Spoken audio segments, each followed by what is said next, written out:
I found out my family told everyone I was in rehab, not from my mother, not from my sister, not from a single person who actually knows me.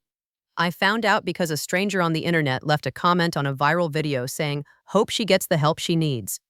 I was sitting at my desk, eating lunch, completely fine, and my entire family had spent 8 months building a lie so convincing, even my childhood best friend believed it. I still remember the exact moment my life split in two. Not the moment I packed that one bag and drove away from my mother's house in Columbus. Not the moment I signed the lease on my little apartment in Raleigh and sat on the bare floor eating cereal straight from the box because I didn't own a single bowl yet.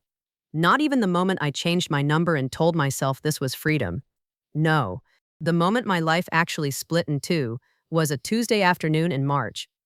I was at my desk. My coworker Priya was walking past me toward the break room and she stopped, just for a second, put her hand on my shoulder and said, "You look really good, by the way. Really healthy." The way she said healthy. I looked up at her. She was already moving again, eyes slightly averted, like she'd said something she wasn't supposed to. I almost called after her. Almost. But my phone buzzed and I looked down, and it was a text from a number I didn't recognize. Just 4 words. "Are you okay now?" I stared at that screen for a long time. Okay now, like there had been a before, like something had happened to me that required recovery. I typed back, "Who is this?" and got no response. I set my phone face down and tried to go back to the quarterly report I was building. Tried being the operative word. Because something had shifted in my chest. Some quiet alarm that I didn't have a name for yet. By 3 o'clock, I had 2 more texts. One from a girl I went to college with, Dana, who I hadn't spoken to in almost 2 years. She said she was thinking about me and that she was proud of how far I'd come.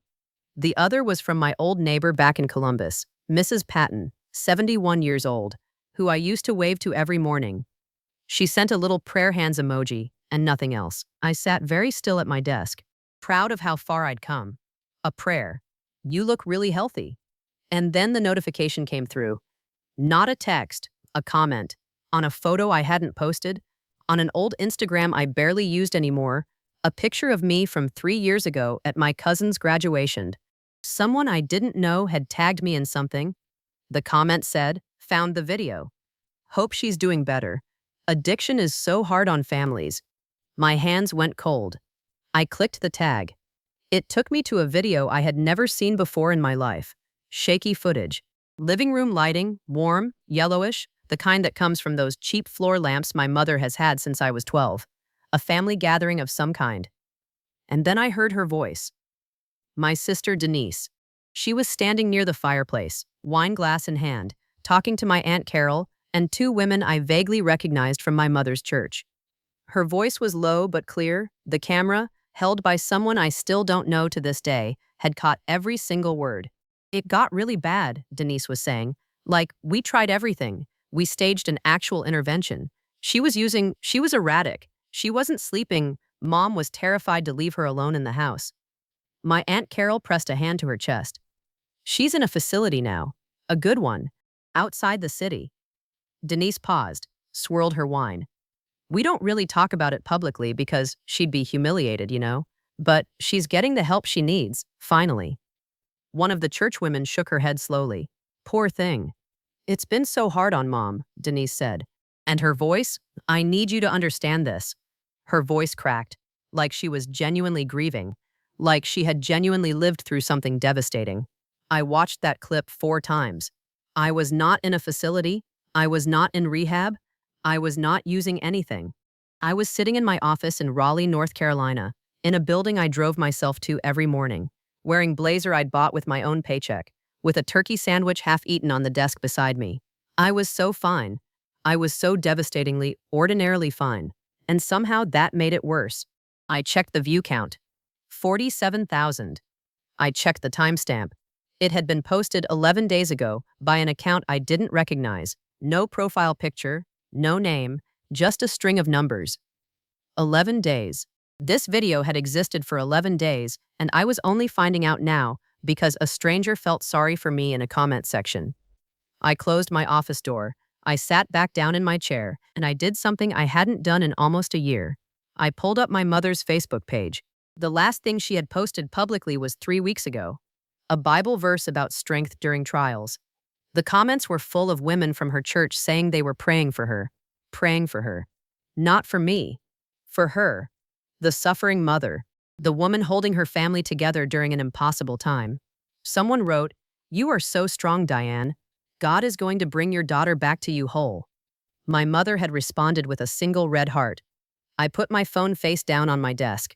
I pressed my palms flat against the surface. I focused on my breathing the way my therapist in Raleigh, the real one, the one I'd chosen for myself, the one no one in my family knew existed, had taught me to. In for 4. Hold for 4. Out for 4. Because here is what I knew in that moment, sitting in that office, door closed, hands flat on my desk.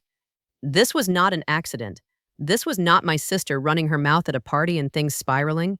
This was not my mother venting to her church friends out of genuine worry. This was a story. A constructed, deliberate, carefully maintained story. And it had been running, without me, for a very long time. I just didn't know yet exactly how long, or exactly why. But I was about to find out. And whatever I found, I already knew, was going to be so much worse than a lie. I didn't go home that night. I mean, I did, physically. I drove back to my apartment. I unlocked the door. I fed my cat miso. I changed out of my work clothes. But I wasn't there. Not really. I was somewhere back in Columbus, standing in my mother's kitchen at 17 years old, listening to her tell my aunt on the phone that I was a lot to handle, that I was too sensitive, that she didn't know what to do with a daughter like me. I had spent years trying to unknow that feeling, and in one Tuesday afternoon it had come roaring back like it had never left. I opened my laptop and I started making a list. Every person who had contacted me strangely in the last several months. Every odd comment, every slightly too careful conversation. I went back through my emails, my old texts, the voicemails I hadn't deleted. And that's when I found it. A voicemail from my childhood best friend Renata, left 8 months ago. I had listened to it at the time and thought it was just her being her, warm, slightly rambling, ending with, "Just know I don't judge you, okay? Whatever you're going through, I'm here." 8 months ago, I had thought she meant the move, the quiet disappearance from social media. I had texted back a simple, "Thanks, girl, I'm good, just needed a reset," and she had responded with a heart, and we had moved on. I called her that night. It was almost 10 o'clock. She picked up on the second ring. "I was wondering when you'd call," she said. "No hello, just that." "How long have you known?" I asked. She was quiet for a moment. "Denise called me, last summer, said you'd had a really bad episode, that you were getting treatment, that the family was asking people to give you space and not reach out directly because contact could be destabilizing." She exhaled. Her word, destabilizing. I wrote that word down on the paper in front of me, destabilizing. "And you believed her?" "You had gone completely quiet," Renata said, and her voice broke just slightly. "No posts, no texts, changed your number," I thought. I didn't know what to think. It fit, you know. It fit the silence. That landed somewhere deep and ugly inside me. Because she was right. My silence had been real. My disappearance had been real. I had gone quiet on purpose, to heal, to breathe, to stop performing okayness for people who had never actually checked on me when things were hard. But my family had taken that real silence and filled it with their own fiction. They had handed everyone who knew me a ready-made explanation. And silence, I was learning, is the perfect canvas for a lie. I asked Renata who else Denise had called. She didn't know for certain, but she suspected. My college friends, my old coworkers from Columbus, people from our church growing up. A quiet, systematic reach out.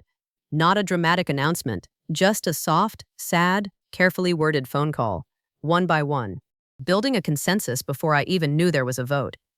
After I hung up, I sat on my kitchen floor with my back against the cabinet, and Miso walked over and sat on my feet like she always does when she senses something wrong. I looked at the ceiling for a long time. Then I opened my laptop again, and I searched my grandmother's name. Grandma Ruth, 81 years old, still living in Asheville in the house she'd owned since 1987. She had never been warm exactly. She was a woman who showed love through action, not words, through showing up and feeding you and fixing things. But she had always been fair. She had always seen me. When my mother would dismiss me at the dinner table, Grandma Ruth would ask me a follow-up question. Small thing, but I had held on to those small things my whole life. I knew she had a will, I knew there was property involved. The Asheville house, and a smaller piece of land outside of town that had been in the family for decades. I had never thought about it in terms of money. It had just always existed in the background as this solid, permanent thing that belonged to all of us equally. I started searching property records, estate law in North Carolina, and then I found something that made my stomach drop completely through the floor. A clause, not unusual in older wills, but devastating in context, a mental incompetency clause, meaning if a named beneficiary was declared legally mentally incompetent through documented medical history, through institutional records, through family testimony, their share of the estate could be redirected, held in trust, managed by another party. Another party meaning, in a family like mine, my mother. I read that clause 4 times. Then I searched something I had been avoiding, whether a family could file for a competency evaluation without the person's knowledge or consent.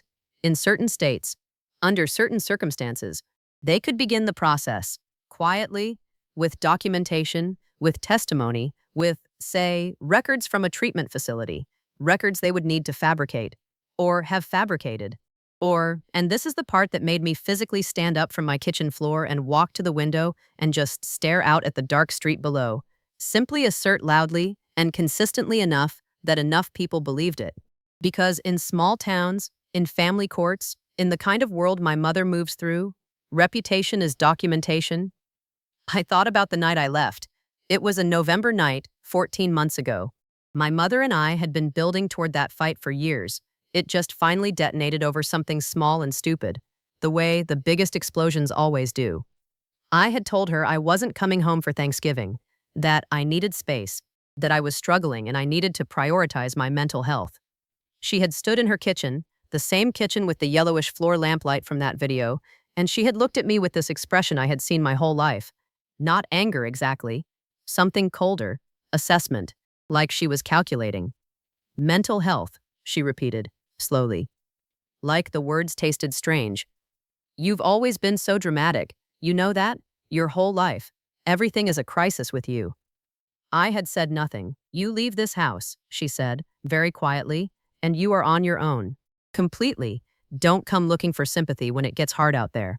My stepfather Gary was standing in the doorway of the living room. He watched the whole thing, said absolutely nothing. He had been saying nothing my entire life and had perfected it into an art form.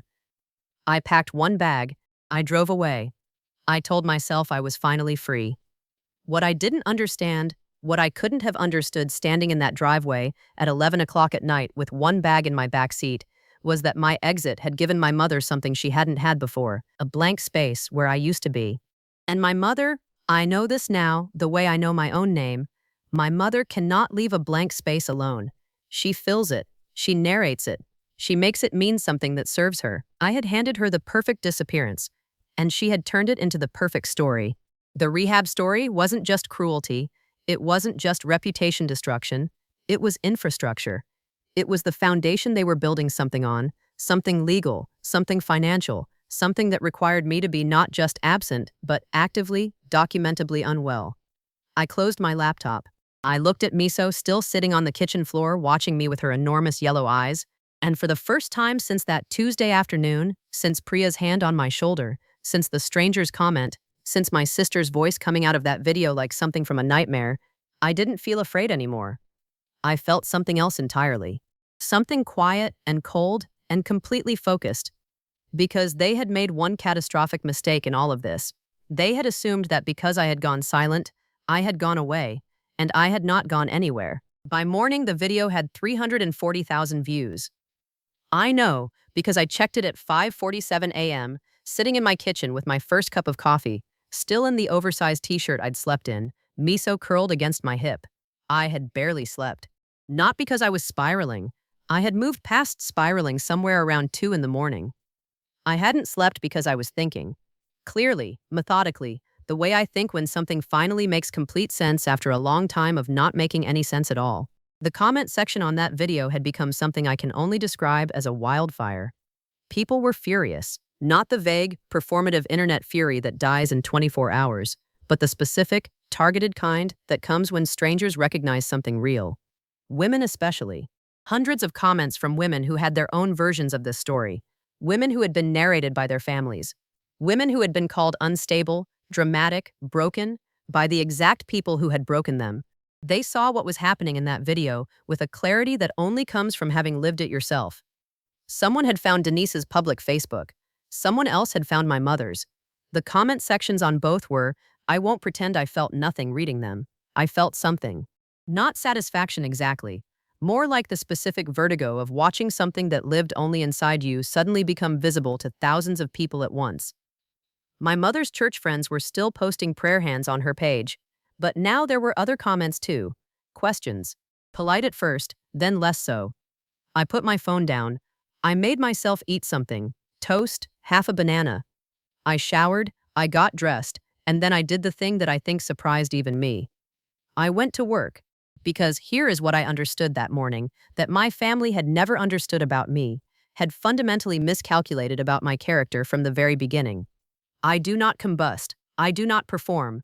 I do not make dramatic moves when quiet ones will do. My mother is a woman who wins through noise, through tears, through making herself the center of every room.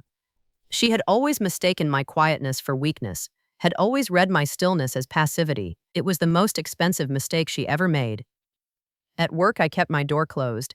At lunch, I made one phone call to Renata, asking her for the name of the attorney she'd used during her own family estate situation 2 years ago. She gave it to me without asking why.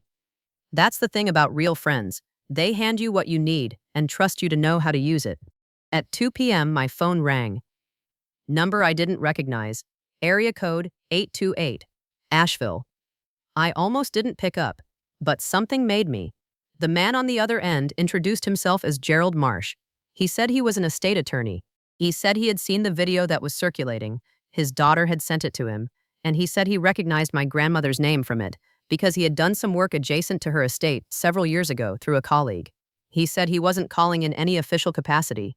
He said he was calling because what he had seen in that video concerned him professionally, and he thought I should know that he paused here, chose his words carefully, certain procedural movements had been initiated in the last several months regarding the estate in question. I wrote down everything he said, word for word. I thanked him. I asked if he would be willing to speak with an attorney on my behalf. He said yes. I hung up and sat very still for exactly 60 seconds. Then my phone rang again. My mother. I looked at her name on that screen for a long time.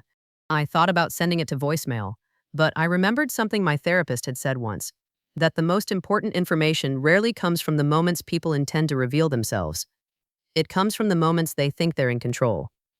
I picked up, and before I said a single word, I opened the voice memo app on my laptop and hit record. Legal in North Carolina. One-party consent. Hello? I said. Neutral. Calm. I assume you've seen the video. My mother's voice. No hello. She had never wasted time on hello when she had an agenda. I have, I said. I need you to understand something, she said. And there it was, the exact cadence, the exact framing, that she had used my entire life whenever she had done something indefensible and needed to repackage it. Everything that was said came from a place of genuine concern. We were scared. You disappeared. You changed your number. What were we supposed to think? You were supposed to think I was an adult who made a choice, I said, quietly. She made a sound, not quite a laugh, not quite a scoff, something in between. You have always been so black and white about everything. That is literally your problem, do you know that? The world doesn't work like that. Families don't work like that. I said nothing. I let the silence sit there. She hated silence, always had. It made her fill space. People were worried, she continued. I had to tell them something. You gave me nothing to work with. No calls, no updates. Your grandmother was asking about you constantly. She was upset. I had to. You told people I was institutionalized, I said. Still quiet. Still completely even. You told them I was in a treatment facility. For addiction. Brief pause. I never used that word specifically. Denise did. On camera. In your living room. At what looks like a dinner party. Another pause. Longer this time. Denise was emotional. She was worried. People say things. Mom. Just her name. Nothing else. And something in my voice, some frequency she had heard before and had always managed to talk over, made her stop. The silence stretched between us like something physical. And then she said it. The sentence that I will carry with me for the rest of my life, not because it hurt me, though it did, but because it told me everything I had ever needed to know about who she was and who she had always been. You need to understand why we had to do this. Had to. I kept my voice completely steady. I understand perfectly, I said. I'll be in touch. And I hung up. I sat with the recording for a moment. Then I saved it in 3 separate places, emailed it to myself, uploaded it to a cloud drive, sent a copy to the attorney Renata had recommended, who I had already emailed during my lunch break and who had responded within 40 minutes, which told me everything I needed to know about how serious this was. I did not post anything online. I did not respond to a single comment on that video. I did not call Denise. I did not text Gary. I did not reach out to my Aunt Carol or the church women or anyone who had received that soft, sad, carefully worded phone call from my sister 8 months ago. Instead, I sent exactly 3 things. The first was the audio recording, cleaned up, time-stamped, accompanied by a written summary, to Gerald Marsh, who forwarded it to my grandmother's primary estate attorney with a formal letter of concern regarding undue influence and potential fraud against a named beneficiary. The second was a certified letter to the trustee overseeing my grandmother's estate, informing them that I was alive, mentally competent, professionally employed, and formally contesting any competency proceedings that may have been initiated on my behalf, without my knowledge or consent. I included my current address, my employer's contact information, and 3 professional references. I was not a ghost. I was not a rumor. I was not a tragedy. I was a woman with a paper trail. The third was a text to Denise, 11 words. I have everything I need. You should talk to Mom. She called me 4 times in the next hour. I didn't pick up once. 3 weeks later, the estate attorney confirmed that the competency proceedings, which had indeed been quietly initiated, exactly as I had suspected, with my mother listed as the filing party, were formally invalidated. Insufficient grounds, no medical documentation, no institutional records, nothing but family testimony, which without corroboration meant nothing in a court that dealt in facts. My share of my grandmother's estate remained exactly as she had intended. Denise called me on a Sunday morning, 6 days after that. She was crying before I even said hello. She said she hadn't understood the full picture, that Mom had told her it was just a formality, just a protective measure, just in case. She said she hadn't known about the competency filing specifically. She said she was sorry. I listened to the whole thing. I didn't interrupt once. When she finished, I said, I hear you. Not I forgive you. Not it's okay. Not we're fine. Just, I hear you. Because I did hear her. I heard everything she said. I also heard everything she didn't say. The months of phone calls she had made, the wine glass in her hand, the practiced grief in her voice, the way she had looked standing at that fireplace like a woman performing sorrow for an audience. I heard all of it. The door between us isn't closed, but it isn't open either. It's cracked, just barely, and I'm the one holding it. And for the first time in my entire life, I am in no rush to decide what to do with it. My mother has not called again since that Sunday. I think about that sometimes. The silence from her end now. How different it feels from the silence I chose. The one she turned into a story. The one she filled with her own narration because she could not stand to let me simply be absent without explanation. Her silence now has no narration, no performance, no carefully worded phone calls to manage the perception. Just quiet. And I think that is the first honest thing she has ever given me. I'm still in Raleigh, still in my apartment with miso and my bare walls that I keep meaning to put things on and never do. Still going to therapy every other Thursday with the woman no one in my family knows exists. Still building something, slowly, imperfectly, entirely on my own terms. The video is still out there. I've never watched it again after those first 4 times.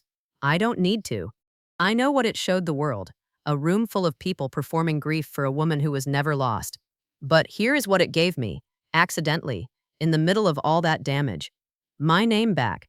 For 14 months, my family had been writing my story without me, had been speaking my name into rooms I wasn't in, shaping who I was in the minds of people I loved, turning my silence into their narrative. And then a stranger with a shaky camera at a dinner party captured 37 seconds of my sister's voice and handed my story back to me. I didn't ask for it to go viral. I didn't engineer any of this. I just stayed alive, stayed quiet, stayed employed and sane and completely ordinary in my little apartment in a city no one thought to look for me in. And it was enough. It was more than enough. It turned out the most radical thing I ever did to my family wasn't leaving. It was simply refusing to disappear the way they needed me to. I was always here. They just forgot that eventually, the truth has a way of walking back into the room on its own.